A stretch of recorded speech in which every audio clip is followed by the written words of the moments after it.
மணமணக்கும் சாம்பார் நம்ம வீட்டு சாம்பார்.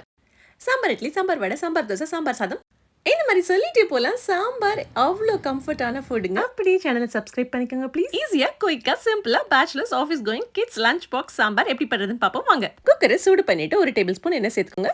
எண்ணெய் சூடானதும் கடுகு 1/2 டீஸ்பூன் சேர்த்துட்டு சரசரன்னு பொரிஞ்சு வரும்போது பெரிய வெங்காயத்தை கட் பண்ணி இங்கே சேர்த்துக்கலாம். எங்கிட்ட சின்ன வெங்காயம் இல்லை, அதனால நான் பெரிய வெங்காயம் சேர்த்துக்கிட்டேன். உங்கள்கிட்ட சின்ன வெங்காயம் தான் கண்டிப்பாக சேர்த்துக்கோங்க. கருவேப்பிலை, பச்சை மிளகாய் இதோட கீரி நான் சேர்த்துக்கிட்டேன். கொஞ்சமாக பெருங்காயத்தூளும் சேர்த்துக்கிட்டேன். முருங்கைக்காய் 2 முருங்கைக்காய், கொஞ்சமாக பீன்ஸ், கேரட் கட் பண்ணது சேர்த்துக்கலாம். நம்ம இங்கே எல்லாம் வதக்கிறதுனால 1 விசில் வச்சா போதும். தேவைப்பட்ட 2 விசில் வச்சுக்கோங்க. ட்ரை மசாலா, சில்லி பவுடர், மஞ்சத்தூள், கொத்தமல்லி தூள், சாம்பார் பொடி இங்கே சேர்த்துக்கலாம். 2 பழுத்த டொமேட்டோ இங்கே நான் சேர்த்துருக்கேன். இதோட கூட புளி தண்ணி நம்ம இங்கே சேர்த்துக்கலாம். ஆல்ரெடி துவரம் பருப்பு, சீரகம், மஞ்சத்தூள் சேர்த்து வேக வச்ச பருப்பு இங்கே நம்ம சேர்த்துக்கலாம். உங்களுக்கு தேவையான திக்னஸ்க்கு அளவா நீங்கள் தண்ணி ஊற்றிக்கலாம். 1 கப்லேருந்து 1.5 கப் தண்ணி ஊற்றிட்டு 1 விசில் விட்டு நம்ம எடுத்துக்கலாம். மணமணக்கும் சாம்பார் ரெடி.